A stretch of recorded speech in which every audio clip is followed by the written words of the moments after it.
حضرت حبیب اجمی رحمۃ اللہ تعالیٰ علیہ بزرگ ہیں، بزرگ.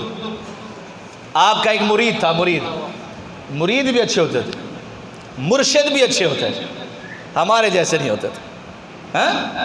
کہنے لگا حضور میں حج کے لیے جا رہا ہوں، حج کے لیے یہ کچھ پیسے ہیں، میں حج پر جا رہا ہوں، میرا مکان نہیں ہے، جب میں پلٹ کے آؤں گا مجھے مکان چاہیے، مرشد جی مہربانی کریں میرے لیے اچھے سے اچھا مکان تیار کریں، مکان لے لینا.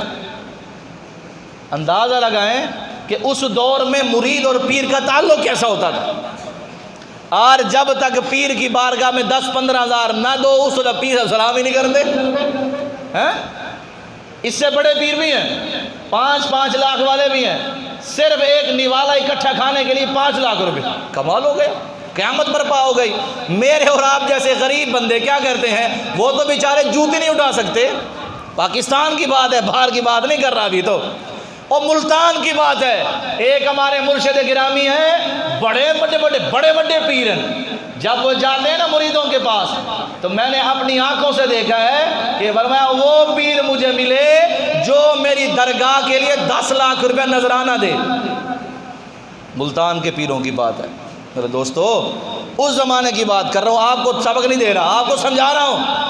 پیر جی میرا مکان لینا، اچھا مکان ہو، اور میں اتنا اچھا ہوں کہ جب تک زندہ رہوں تو اسی کے اندر رہوں.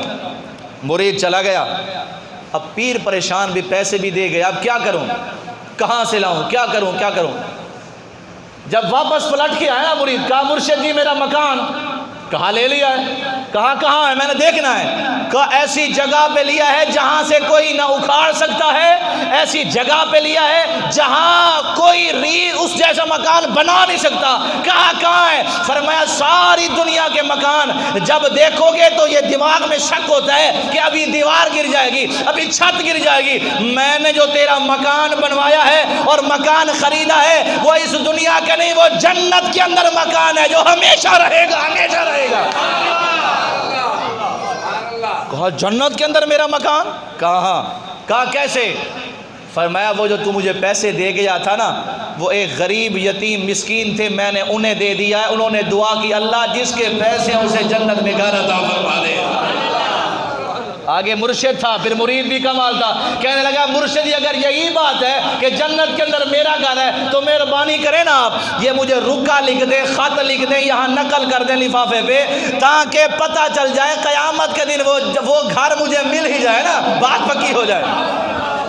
سبحان اللہ.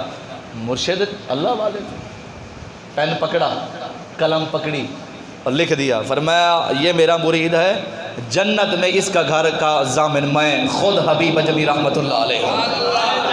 حبیب اجمی تو آپ کو پتہ ہے جہاں ماننے والے وہاں یوں کرنے والے بھی ہوتے ہیں نا. یہ کیسے ہو گیا؟ ابھی آج شب برات ہے نا، کئی بندوں کو تکلیفیں ہو رہی ہیں. کیوں جی یہ محفلیں کیوں ہو رہی ہیں جی، یہ بدعت ہے، فلاں ہے.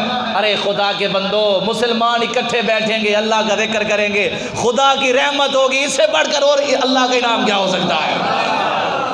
کچھ بندے یوں بھی کرتے ہیں، نہیں حضرت جی یہ کیا ہوا ہے، اللہ کے بندو قرآن پڑھو، حدیث پڑھو.